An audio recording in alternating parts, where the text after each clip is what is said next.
Well, I'm Leopard. This is George G, and the time is right. Welcome to today's guest, strong and powerful Scott Smith. Scott, are you ready to do this? I am. Thanks so much for having me on. Excited to have you on. Let's go. Scott is 21 year, maybe you're 21 years old too, Scott, but you are a 21-year mortgage professional with Barrett Financial. They are a wholesale lender. He's recognized as a top 1% mortgage professional in the United States. He's focused on integrating your mortgage with your overall financial plan to maximize cash flow, liquidity, and strategies to build your net worth. Scott, I'm excited to have you on. Tell us a little about your personal life, some more about your work, and why you do what you do. All right, fantastic. So I've lived in Arizona for 25 years. I'm married. We live out in Mesa, got beautiful mountain views from the house. And it's me, my wife, and the dog in the house. I like that I'm close to the river. I like to get out and do some paddle boarding. I got a golf course in my backyard, which I don't play on very often, but it's fun to watch others. And I'm very passionate about helping people figure out how to use a mortgage as a tool, as opposed to just looking at it as a debt. Like people don't understand that we can integrate it into an overall financial plan to help them build net worth, reduce their taxes, increase their cash flow. And it takes a lot of education, but I love talking to people about that stuff, which makes me a mortgage nerd, I know. Yeah, you're a huge mortgage nerd. So you're obviously over the age of 21, just to close the loop on that one. So reverse mortgages. Tell me a little bit about that.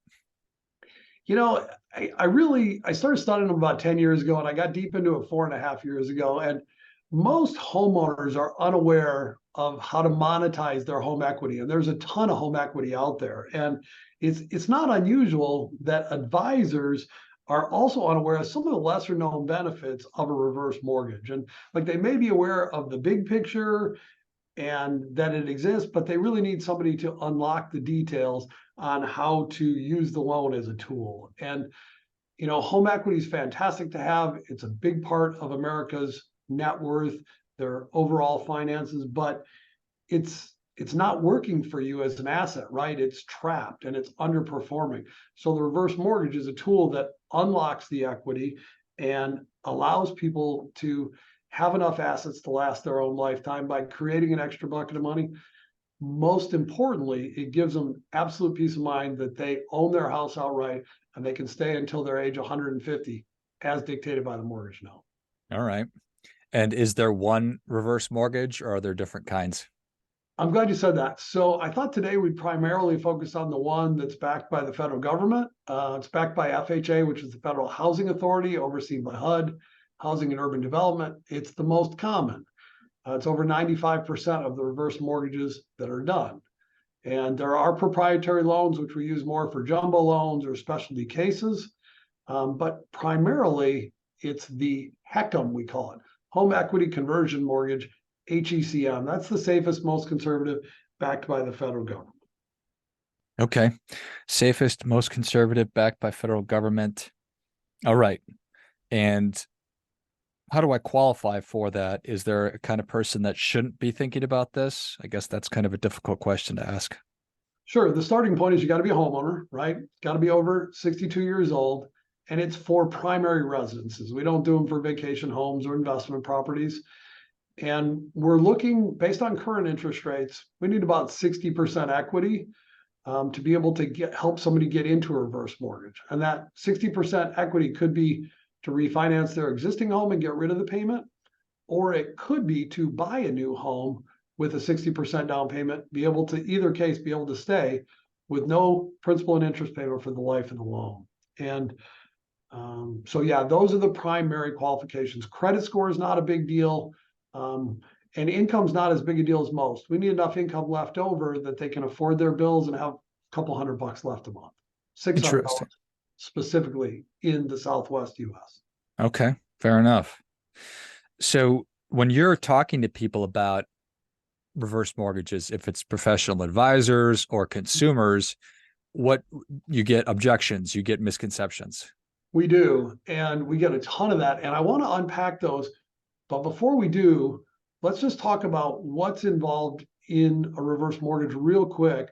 And now let's get to some misconceptions. So it allows you to stay without a monthly payment. We discussed that briefly. And I should say principal and interest payment, because you still have to pay tax, insurance, and HOA just as if you own the house outright. right?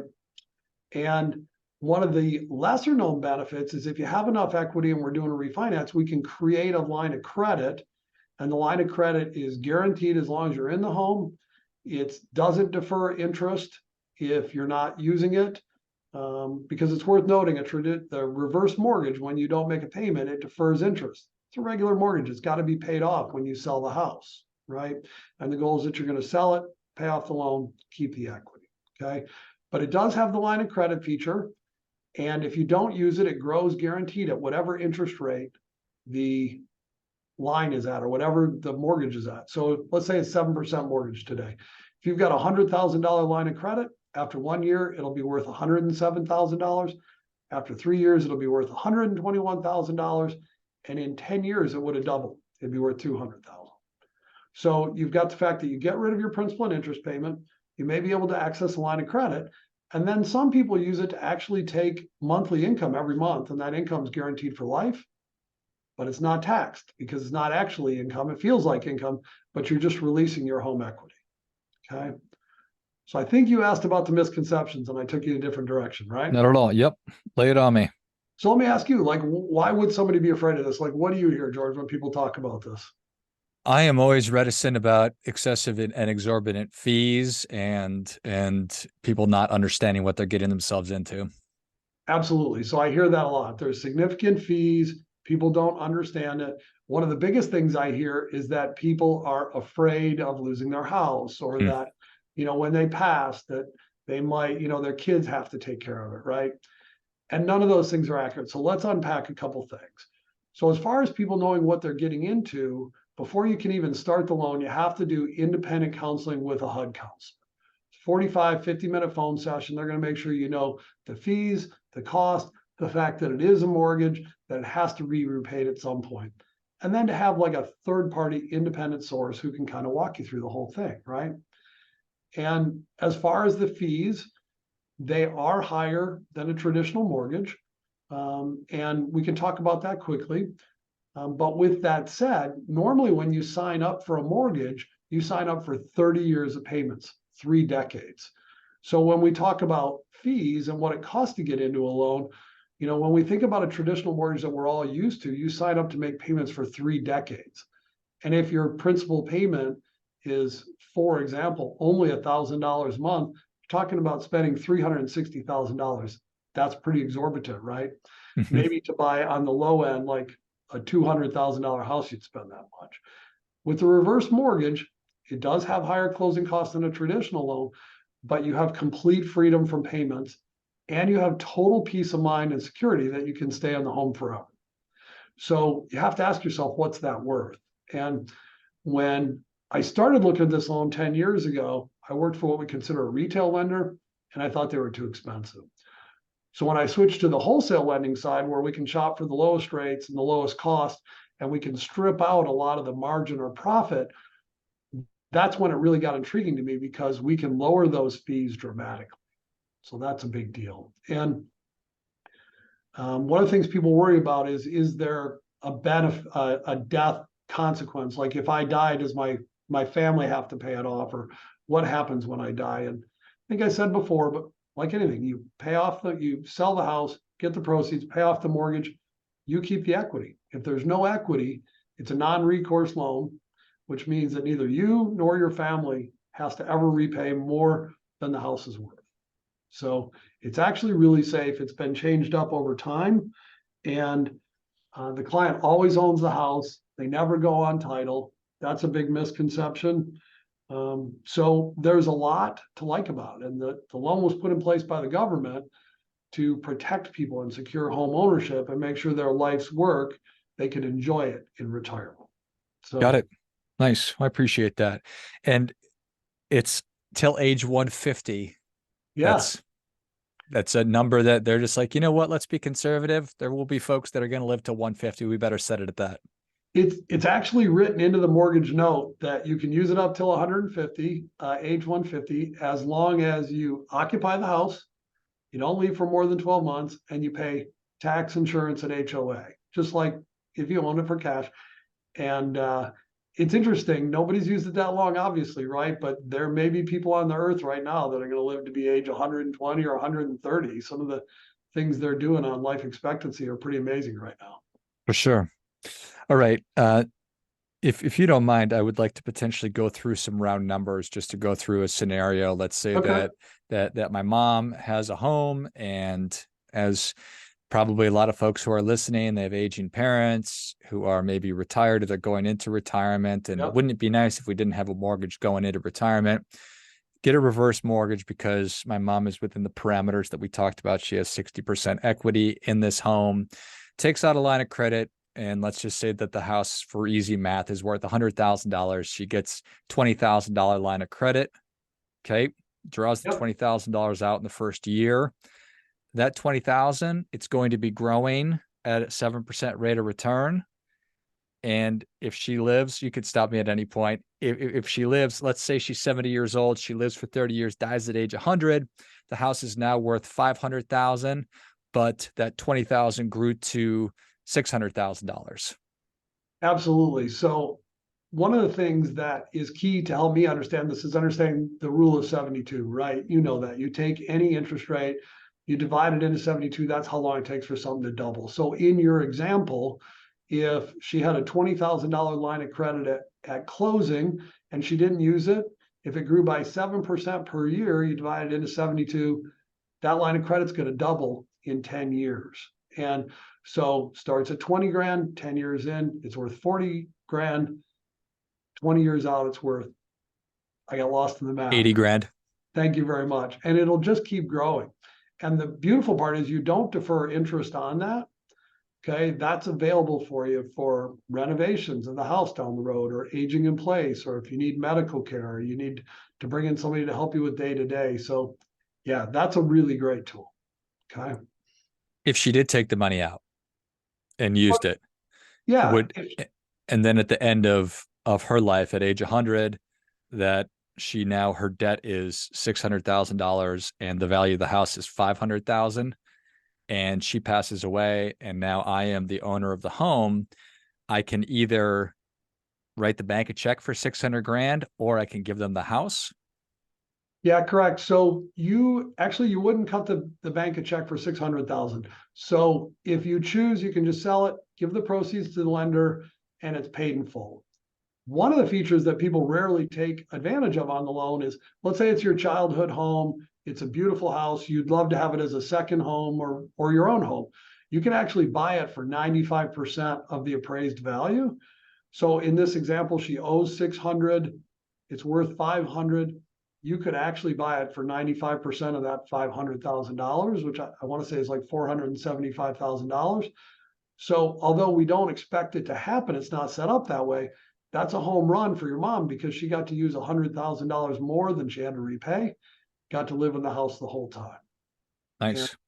and let me layer onto that, George, because they're set up right now to have 60% equity. When rates are lower, it's more like 50% equity. But if houses just appreciate at 4% per year, which is right around the national average for housing appreciation, the growth in the value of the house is going to far outpace the growth in the loan. Because when you're not making a payment, you're deferring interest, your balance goes up slowly. But the value of the house at just 4% growth will go up much faster than the deferral of the loan because they want you to be able to have equity. And in the perfect scenario, you're going to buy the house or refinance into the reverse. You're going to use it for decades. And when you're done, you or your family is going to sell it and there'll be hundreds of thousands in equity left. Got it. Thank you. All right. Yeah. So what are some of these strategies for, as we are putting together somebody's financial plan, how can this fit in?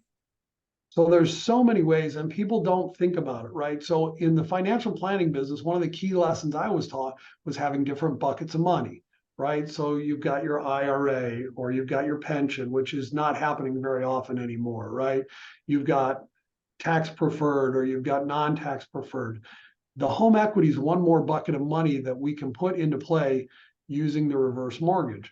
So maybe if there's enough equity, we could establish a line of credit to be able to allow someone to delay taking Social Security, right? Because as you know, there's a big increase in the Social Security payout if you delay from age 62 to age 67 or later, right?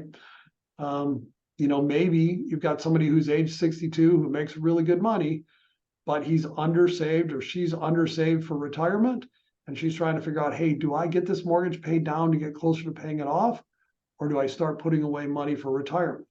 Well, what if you do both? What if you get the reverse mortgage in place, and instead of paying the money to the lender where it's not liquid, it's not growing, you can go ahead and take those mortgage funds that you were paying. Once you have the reverse mortgage, you don't have to pay them. You can start putting it in for your investment, for your retirement. And that might allow somebody to catch up quickly on savings.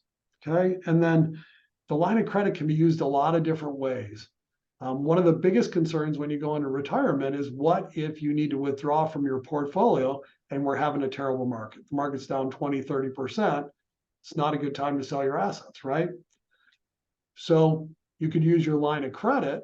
So you could draw from the line of credit when the market's down in the hopes that your portfolio would recover before, while you still had some line of credit available, and that would do a lot for your portfolio's longevity.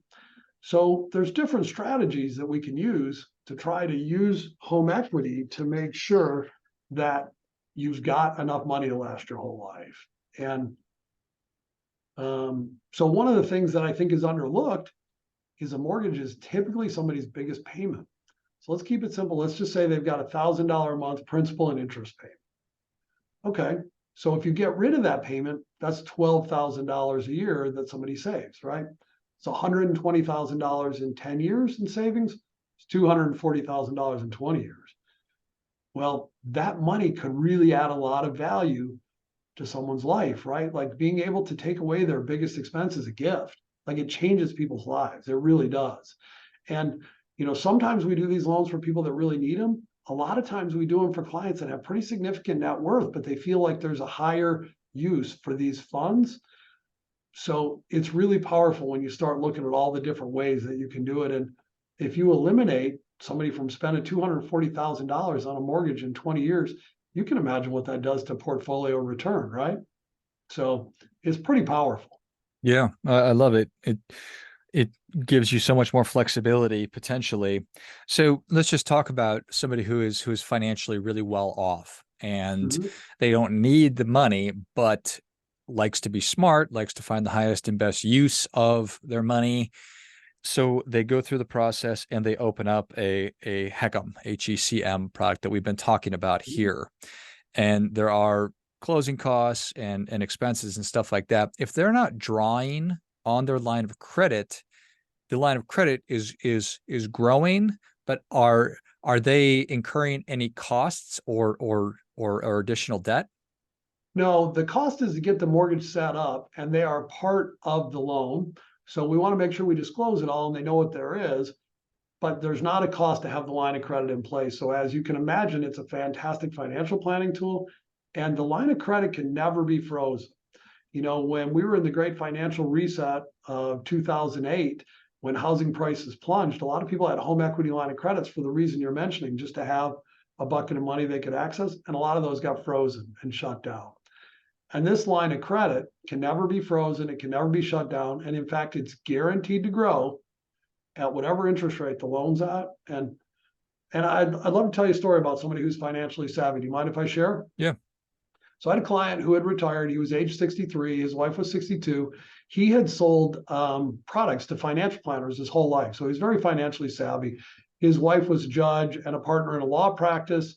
And they retired with a house that was worth about 2.9 in a high-end part of town here called Paradise Valley. It was worth 2.9 million. They owned it outright. They had a portfolio of about $4 million, and they wanted to buy a second home. But they didn't really want to liquidate their portfolio. They didn't want to cut a check for $1 million, and they didn't want a mortgage. And they both have pretty good life expectancy and good health in their family. So they started looking at some options. Somebody recommended that they talk to me. And we had some conversation about how this might look. We did a lot of education, a lot of unpacking it. And when it was all done, we did a cash out refinance on their house, got them back just a hair under $1 million. And then they bought a second house, a vacation house in a lake community up in Idaho. And now they're enjoying two houses without a mortgage payment. They're getting appreciation on two houses, and they've held their portfolio in place for their retirement while they're still young and able to enjoy time with the family and the grandkids at the house.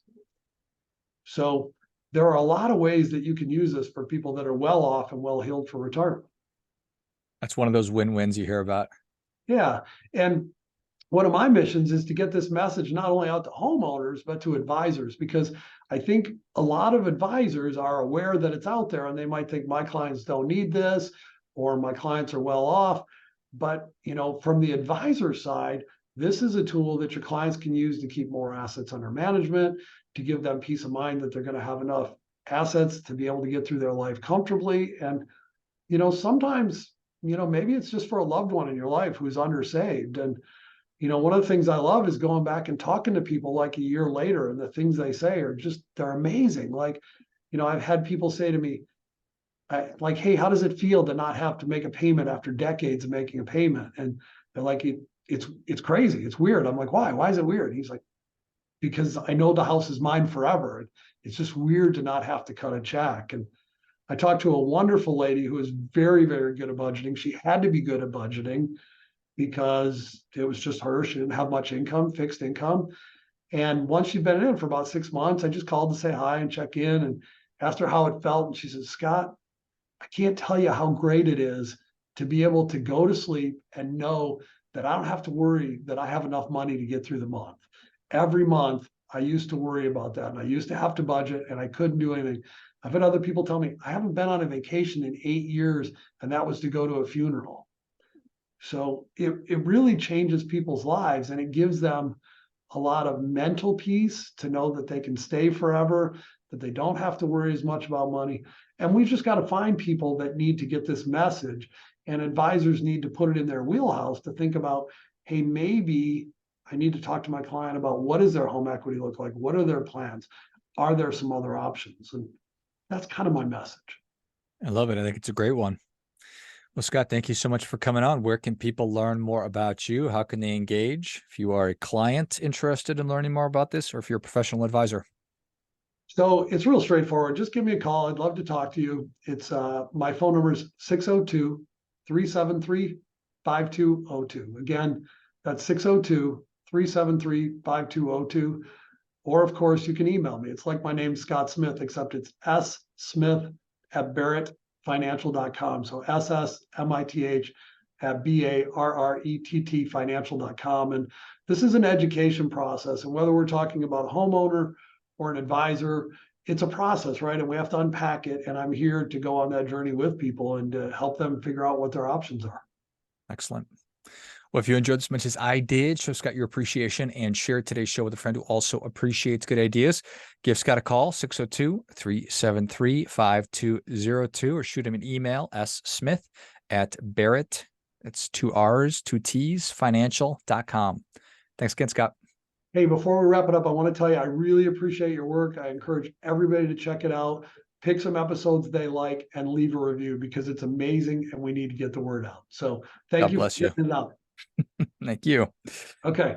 And until next time, remember, do your part by doing your best.